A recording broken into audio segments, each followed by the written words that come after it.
This is my 12-day cruise aboard Crystal to Portugal and Spain. From Lisbon, the ship went south to Funchal, Madeira, an island in the Atlantic belonging to Portugal. Next is Tenerife, one of the Virgin Islands belonging to Spain.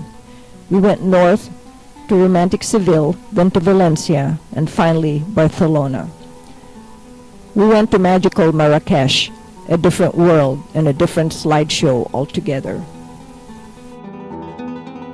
For my travel theme, I chose to highlight the advanced Moorish civilization from Morocco that ties the three countries together and made Spain and Portugal flourish towards their golden age.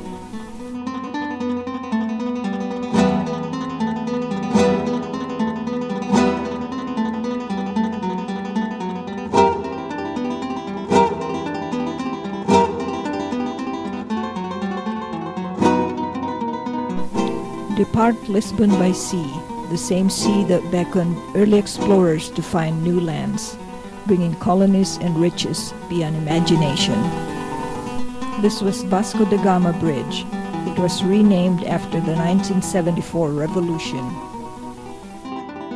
This is my first trip with my brother and his wife, Jean and Trining, both doctors. With us are their friends, some doctors too.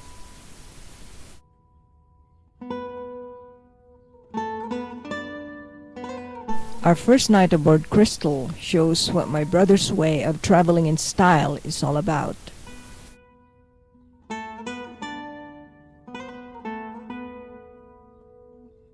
For appetizer, a trio of cookies Saint-Jacques, crab and lobster, or caviar, or both. My balconied stateroom, all to myself, with fresh fruits every day. My closet echoes two color themes, red and black for Portugal and Spain, and turquoise for Morocco. I'm wearing my infinite dress, which can be fashioned into different styles. After dinner, we head to the ballroom for dancing. What a pleasant surprise! There are dancing hosts to dance with the ladies.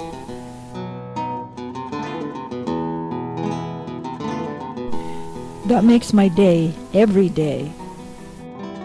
A midnight snack caps the evening. My brother and his friends take a tour of Fatima, Portugal. I break away to go to Sintra Mountains in jeeps built for World War II. The charming town of Cascais. The water is colorful due to the tide. Americans like to live here because it has a beach for windsurfing and has excellent seafood. The catch of the day? Giant octopus. They have fish auctions here, serving Lisbon. At the westernmost edge of Europe, a lighthouse called Roca is a beacon to incoming ships. In the middle of Sintra Mountains, we stop for a picnic in the forest, hosted by a friar. Some Portuguese chorizos and ham, and local cheesecakes with almonds. We wash it all down with estoqueador, a cherry liqueur.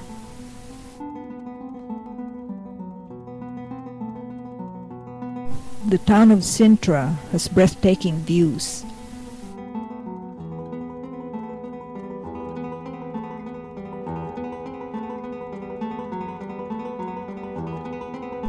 The Sintra Palace was built in Moorish times. The Spanish styles are some of the finest in Iberia.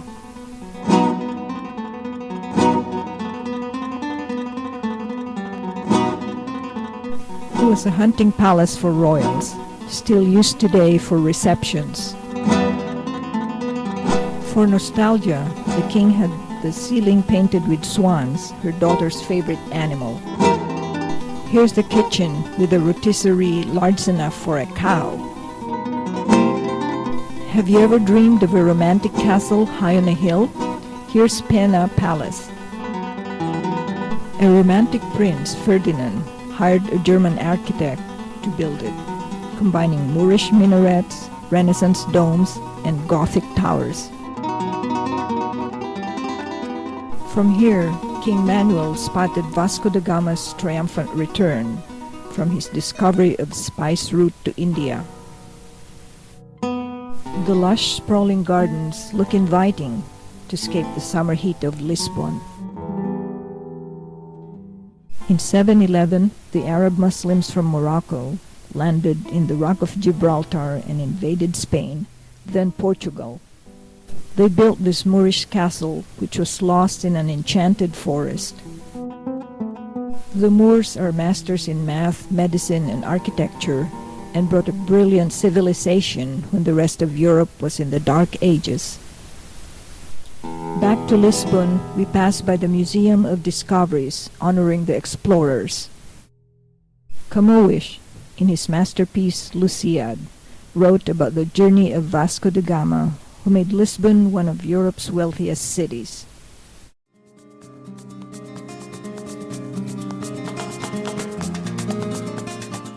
In southern Atlantic, we visit an island that belongs to Portugal. Madeira was called a ghost island due to the clouds and smoke from the fire that burned for 7 years to make the land fertile. Now it is called Island of Wood, of pine, mimosa, eucalyptus, and chestnut. A short hike up is our panoramic view of the Valley of the Nuns, not a convent, but a house to protect the women and children from the pirates. When the women see a galleon coming, they would run through the river to the shelter. Within sight of our cruise ship, we ascend the Jardin Botanico in the rain. Don't slip on the slopes. Even on a hazy day, the colors are alive.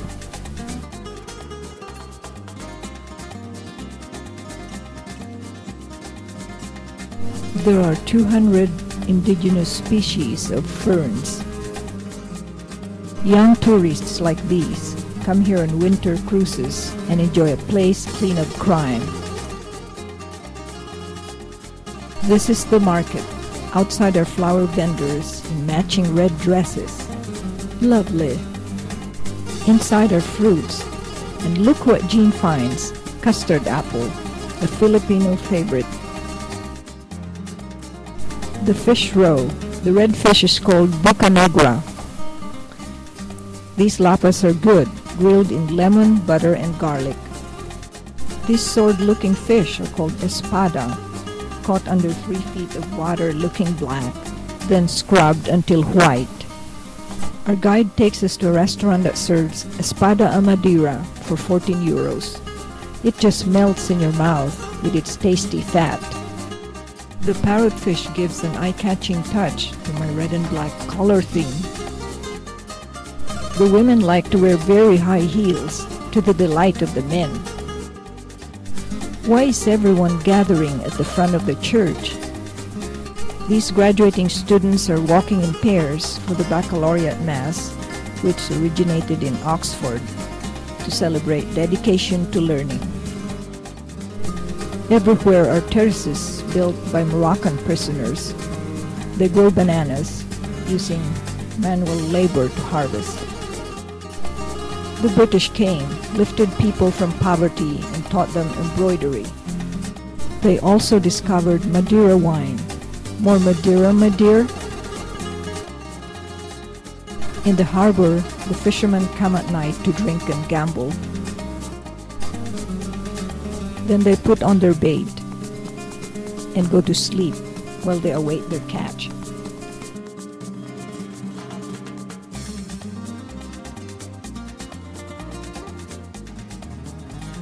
We moved from Portuguese to Spanish waters to Tenerife, one of the 7 Canary Islands. It has 870,000 people, and the first people were the Berbers, called Guanches, from North Africa. We start in the town of Candelaria. In a cave, 2 Guanche boys found a statue of the Virgin, holding a baby on her left and a candle on her right. Later, after the Spanish colonization, they built a church in 1526 in the Virgin's honor. There were 9 Aboriginal kings whose bronze statues stand by the waterfront. If you're looking for wind and kite surfing, here's a beach for you. But our British friend Stuart finds poetic words instead. Hence in a season of calm weather, though inland far we be, our souls have sight of that immortal sea, which brought us hither. Wordsworth. My favorite poet. Through rain and fog, we start our ascent to Las Cañadas de Teide, passing by indigenous retama bushes. We come to the highest Spanish village, Villa Flor. They produce malvasia, a white wine on volcanic soil. The volcano is a popular destination. Cañadas are mountains near the crater. Several little volcanoes form one big one. You can see the different colors of each layer. The last eruption in 1997 was not so violent, so no life was lost. Is Los Gigantes, referring to the large cliff rocks that stop the trade winds. The town below has a beautiful view of the Atlantic Ocean. We climb the zigzag road you can see below in search of the famous dragon tree. We pause to absorb the view on the hills before it disappears in the mist. Finally, we see the 1,000-year-old dragon tree.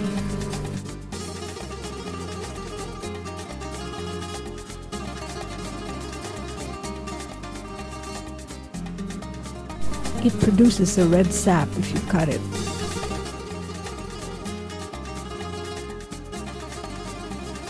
It's the dragon's blood.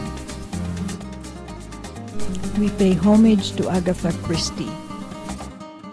This is her house in Tenerife, where on the front door she wrote, "Here I found my peace."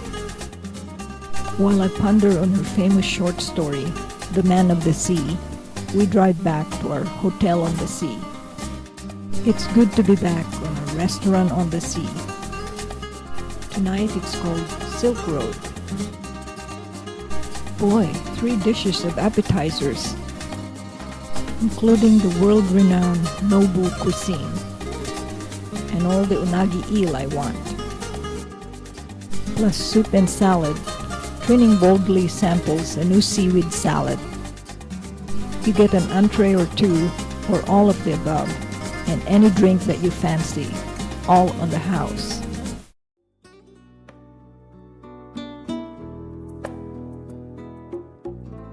We come to romantic Seville, the setting of intense love stories like Don Juan and Carmen.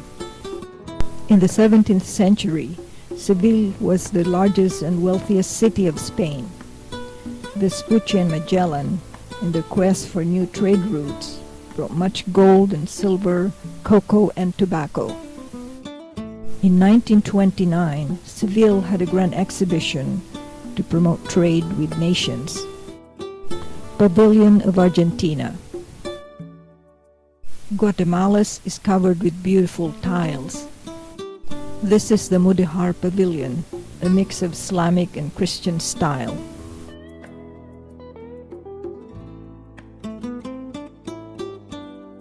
On the grounds is a sundial from the Expo. But in 1929, the stock market crashed, so did the Expo, leaving the city in debt for a long time. We cross the Maria Luisa Park to España Square. The Spanish Pavilion. Each of the 52 provinces tell the history of Spain in brilliant colored tiles. This is about the Carthaginians before the Romans. This grand pavilion was used as Damascus in filming Lawrence of Arabia. I reminisce my favorite actor, Peter O'Toole, as Orange. Seville was second to Cordoba as a center of learning. This is the University of Seville, formerly a tobacco factory, employing 2,000 women. The opera Carmen tells the passionate story of one of the women here, who stabbed a co-worker and seduced the sergeant to free her from prison. Muslims built 14 kilometers of aqueduct. This street is named Agua after the 2 water pipes coming from the wall. To the musica romantica of the Spanish guitar, we stroll along the narrow alleys. The typical apartment shares bath and kitchen, preserving the original house. It's now a hotel. The Spanish eat and sleep outside and dance flamenco in this courtyard.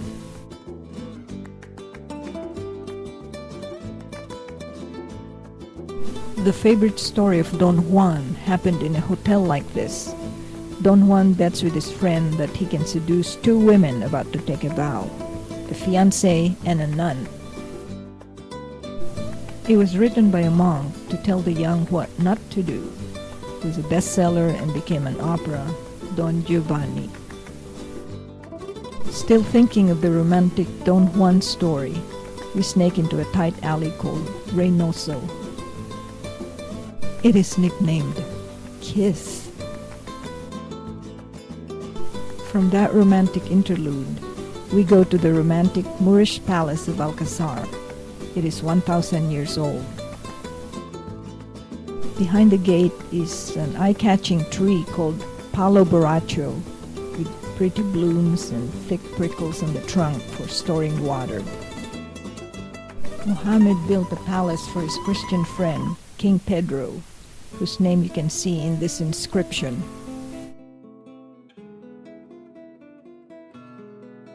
Pedro asked the Muslim workers to recreate the romance of the Alhambra in Granada. You enter an elaborate facade. You come out into the courtyard of the Maidens, which is graced by a long pool.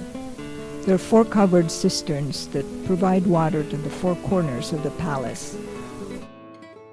Here are the best examples of the Mudhar style. Elaborate designs on stucco panels, colorful ceramic tiles, arches atop graceful slender columns supporting the bedrooms upstairs. The Admiral Room is dominated by a painting of Saint Mary of the Navigator. In this room, Queen Isabel debriefed Columbus after his discovery of the Americas, and Magellan planned his circumnavigation of the globe. The Santa Maria is a heavy ship that didn't return from the 1492 voyage, while Pinta and Nina made it because they were sleek and fast. Emperor Charles V and Isabel got married here, at the peak of Spain's riches. Like other successive kings, they put their mark on the Alcazar Palace, like the King Charles Dome. Here you'd feel at ease to sit quietly by the fountain, because it's guarded by Mercury, the protector of trader and thieves. Step out into the garden and you get a feast for the eyes.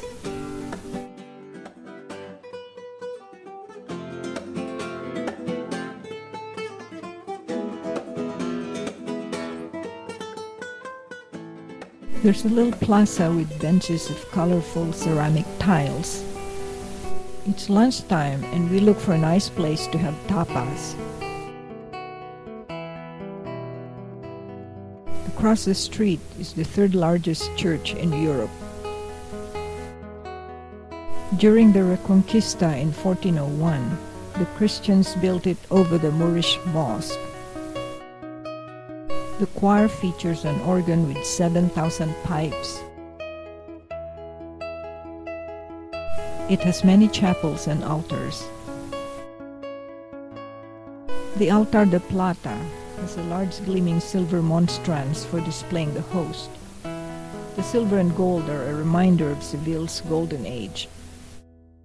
This is the tomb of Christopher Columbus, with 4 pallbearers representing regions of Castile, Aragon, Leon, and Navarre.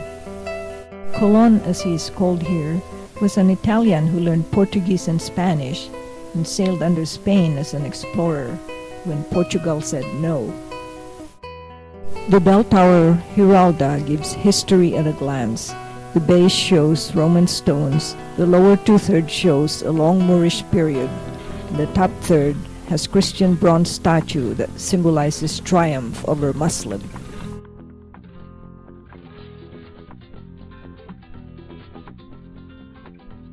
This is Valencia, the site of the victory of the Castilian knight El Cid over the Moorish Tuareg forces.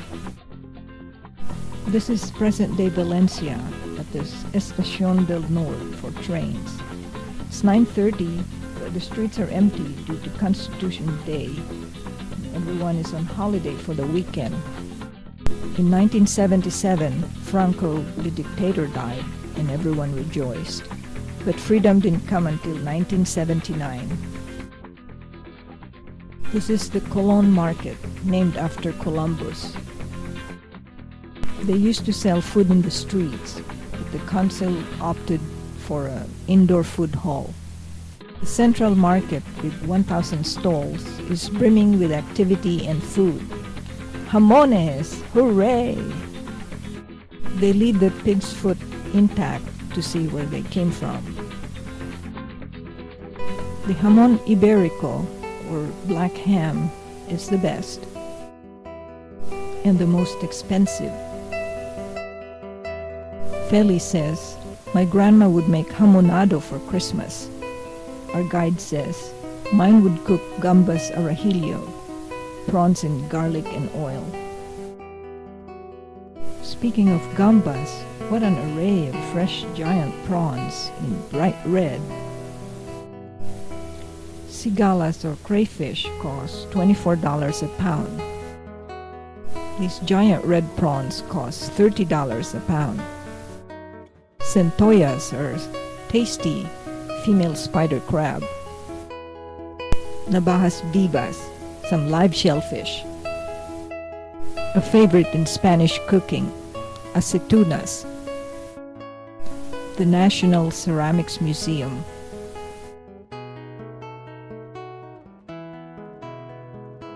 It was owned by Marquis of Dos Aguas. Chest of drawers with a key for each drawer. Ceramics from different parts of the world.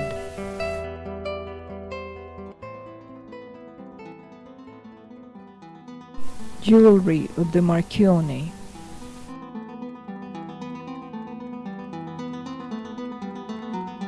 The Red Room. A lovely frame of some familiar faces. The bed. Look up and the ceiling painting suggests sleep. Be quiet.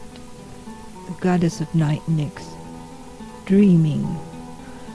I'm getting sleepy too. As I get fresh air, I watch the scene unfold.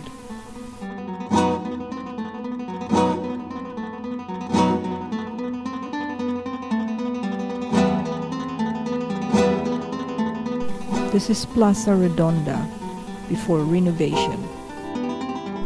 After renovation, it's clean but has lost some character.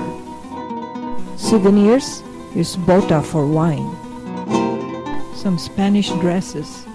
I love it. Seeing the recipe on the right, we get hungry for paella.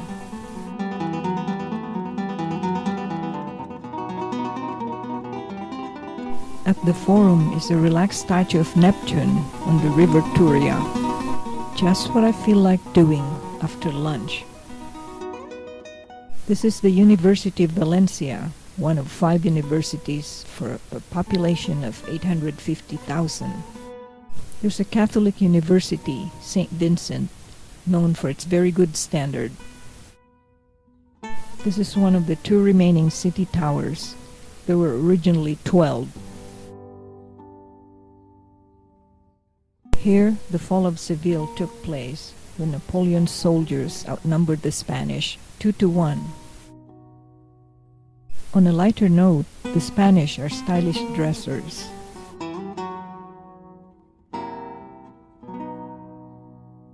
They love to wear leather. Spanish shoes are stylish too, and durable. Chestnuts roasting in a propane fire. Who can resist that? Free sample. Me gusta mucho.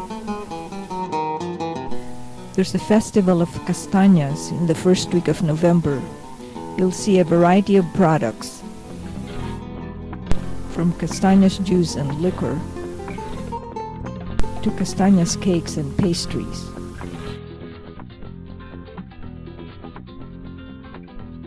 This is the city of Barcelona. There's a tall column with a statue of Columbus, who was received in the street after his discovery of America. We climb to Montjuïc, a Jewish cemetery hill. Nearby is a monument to the Sardana dancers. On Sundays at the cathedral, the locals emerge, join hands, and dance to the flute. Up high is the torch of the Barcelona Olympics. The stadium is now used for soccer games and concerts. The two Venetian towers were the entrance to the World Fair in Montjuïc. Red round building is a bull ring. Bullfights take place now in limited places like Candelaria, Canary Islands, Madrid. Moving on, we're on the road to Monserrat, the most important religious spot on a hilltop. The rocks look like they were cut with a serrated saw. In 880, a shepherd found a statue of a black virgin who was hidden during the Moorish invasion. Mojistral is the last village before a steep ascent into the clouds. Visitors come by cremallera or cable car, or walk from the parking lot.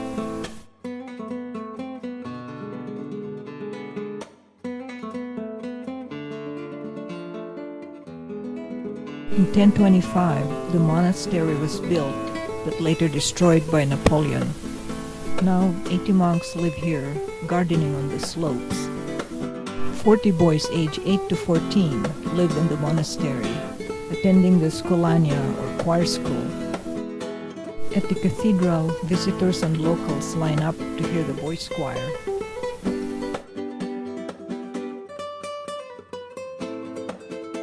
High above the altar is a statue of the Black Virgin. Visitors also line up for an hour, only for a moment to see La Moreneta, and touch the baby on her left hand. There's a hotel next to the basilica and nice cafes next door, and a quick food stand. Here the air is fresh and crisp, and the view heavenly.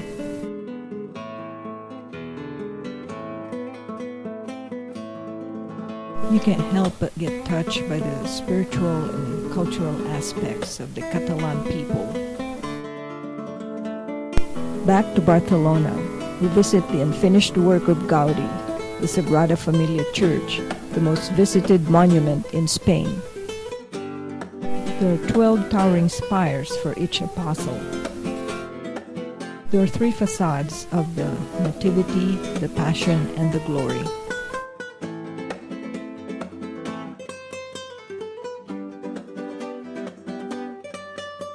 Inspired by nature, Gaudi built angled columns that spread out into branch-like canopy. This is Casa Batlló, showing Gaudi's ultra-modernism. We see a semblance of St. George and the scaly back of the dragon up on the roof. Each balcony looks like a skeleton or a mask for carnival celebration, glittering like confetti. We go to the hills to see the ideal garden housing designed by Gaudi that did not materialize. So now it's converted to Park Güell.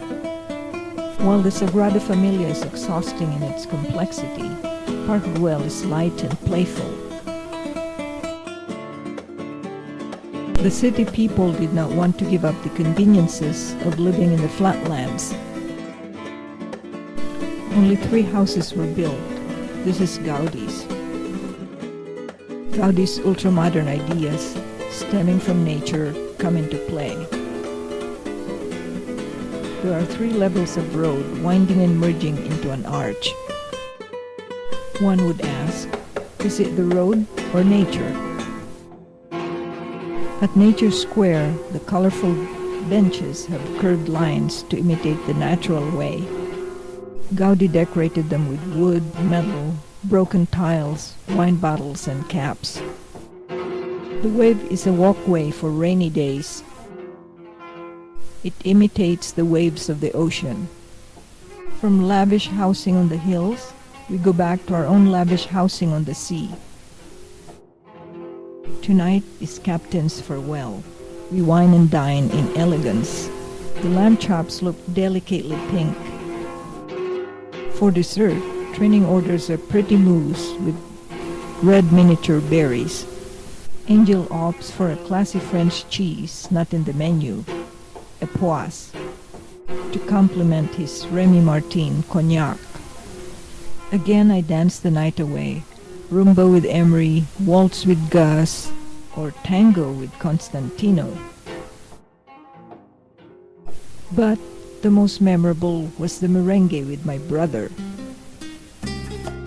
With my travel group, I toast to the 2-week cultural tour, highlighting the Age of Enlightenment brought by the Moors and the Golden Age brought by the rich discoveries of the navigators of Portugal and Spain. Lastly, I toast to stylish living aboard crystal cruises. What a happy ending of my trip with my brother and sister-in-law. Salud.